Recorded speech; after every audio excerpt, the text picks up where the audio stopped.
Assalamualaikum warahmatullahi wabarakatuh. Perkenalkan, nama saya Sari Rahmat. Di sini saya akan menjelaskan tentang women environment. Women environment ini konsep pembangunan berkelanjutan yang diidentifikasikan sebagai kerangka ideal dan strategis pengelolaan lingkungan. Yang pembangunan berkelanjutan merupakan pendekatan pembangunan untuk mencapai taraf hidup yang lebih baik untuk masa kini dan yang mendatang. Dalam pelaksanaannya, pembangunan berkelanjutan ini senantiasa berlandaskan pada 3 pilar utama, yaitu pilar ekonomi, pilar sosial, dan pilar lingkungan. Konsep ini disingkat sebagai WED, yaitu dimulai pada tahun 1970 sebagai kaum feminis semakin menarik kesejajaran antara kontrol pria terhadap wanita dan kontrol laki-laki atas alam, dengan koneksi yang dibuat antara masculine science dan industrialisasi dan serangan terhadap kesehatan ekologis planet. Menurut pakar Carlon Mechan tahun 1980, melihat akar dari dilema lingkungan dunia berasal dari pandangan dunia yang dikembangkan oleh pendiri Bapak Ilmu Pengetahuan Modern Prancis, yaitu Bacon, René Descartes, dan Isaac Newton, di mana realitas dianggap sebagai mesin daripada organisme hidup. Dia melihat percepatan eksploitasi manusia dan sumber daya alam atas nama budaya dan kemajuan yang menghasilkan kematian alam sebagai makhluk hidup. Demikian pula para pakar lingkungan tertarik dunia ketiga kontemporer seperti Vandana Silva dan Maria Mies mengadopsi perspektif feminis radikal tentang eksploitasi alam.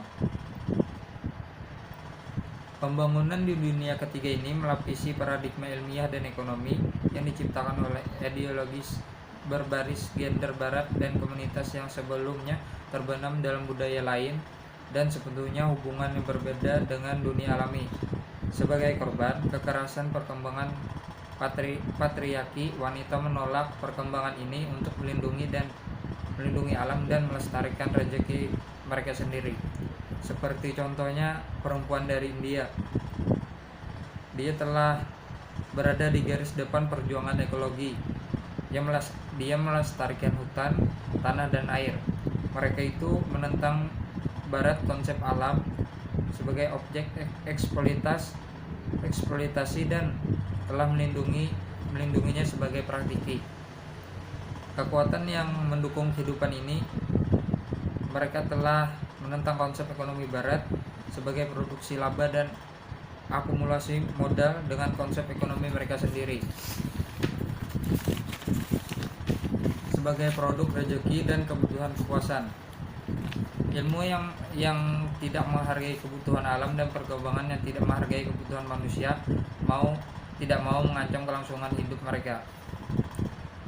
Dari contoh tersebut, perjuangan ekologis mereka bersamaan membebaskan alam dari hentinya eksploitasi dan perempuan dari marginalisasi tanpa batas.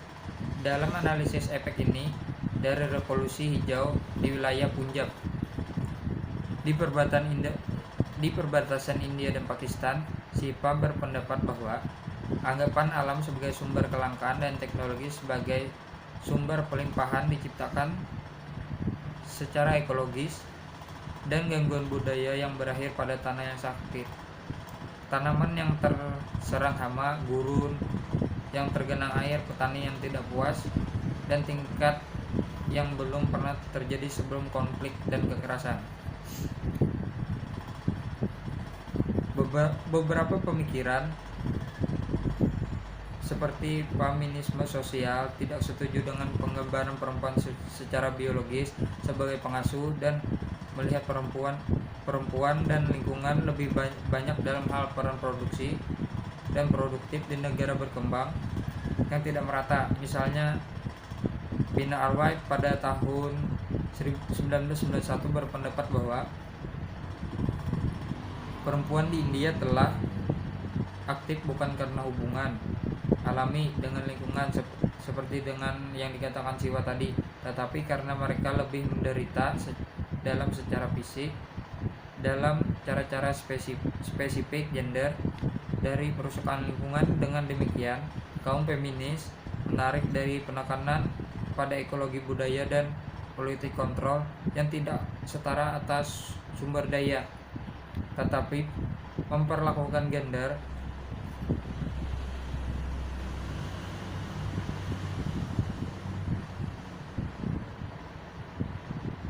sebagai variabel kritis dan interaksi dengan kelas, ras, dan faktor lainnya membentuk proses perubahan ekologis. Ada 3 tema yang dibahas ekologi politik pesimis, yaitu pengetahuan gender, mencerminkan suatu kemunculan ilmu bertahap, hidup di rumah, tempat kerja, dan ekosistem yang sehat, hak lingkungan gender termasuk properti sumber daya dan ruang, politik lingkungan gender khususnya keterlibatan perempuan dalam perjuangan kolektif atas sumber daya dan masalah lingkungan. Gagasan pembangunan berkelanjutan WRD ini mengaitkan gagasan keadilan dan antara generasi, keseimbangan antara hubungan ekonomi dan lingkungan untuk melestarikan sumber daya yang tidak terbarukan, dan gagasan ini untuk mengurangi limbah industrialisasi dan polusi. Pembangunan berkelanjutan dipandang sebagai peluang bagi menantang persamaan pertumbuhan sama ekonomi pertumbuhan dari perspektif metodologi pesimis. Ini berarti membedakan feminisme bahkan dari gagasan alternatif dan tentang ekonomi dan pembangunan.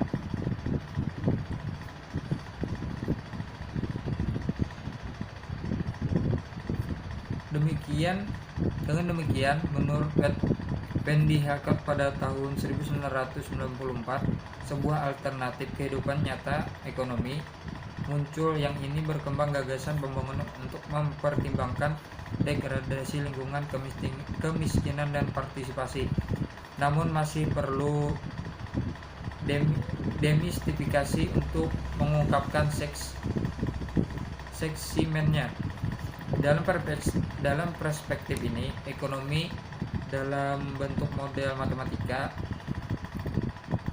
matematika reduksionis dan tidak memadai untuk mengekspresikan ambiguitas dan kontradiksi dalam proses kompleks. Melihat ekonomi sebagai dari aspek sistem ide-wacana berdasarkan logika dan realitas tanpa tumbuh dari konteks, yaitu logika perhitungan berperan sebagai perbandingan pengetahuan tertanam dalam praktik dan diperoleh proses dalam komunitas. Tetapi peradaban barat yang hanya mempertimbangkan empirisme sebagai pengetahuan murni, bagi kaum feminis penggantian histori Tatsen oleh empirisme di barat dan proses penggantian kontemporer di dunia ketiga meremehkan dan memelihara wanita lingkungan.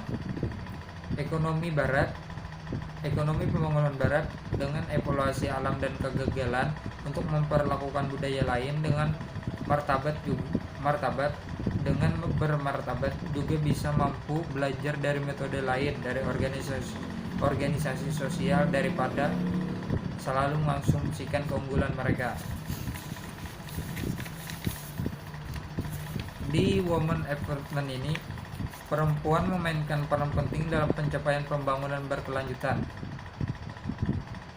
melalui peningkatan kesejahteraan gender dan pemberdayaan perempuan. Pemberdayaan perempuan ini dalam pembangunan berkelanjutan adalah upaya perempuan untuk memperoleh akses, partisipasi, serta kontrol yang bermanfaat dalam pembangunan berkelanjutan tersebut.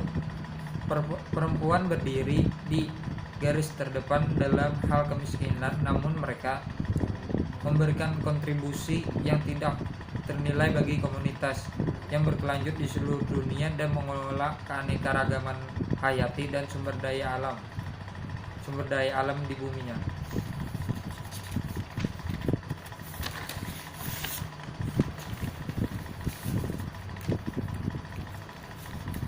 Perempuan dan lingkungan seringkali membuat hubungan yang tersembunyi antara perempuan dan lingkungan terlihat dengan fokus eksplisit pada aspek-aspek terkait lahan, konservasi air, dan pengelolaan serta keanekaragaman hayati yang bertujuan menginspirasi komunitas pembangunan lingkungan dan berkelanjutan untuk lebih memahami pentingnya gender dan untuk mengintegrasikan perspektif gender semua pekerjaannya.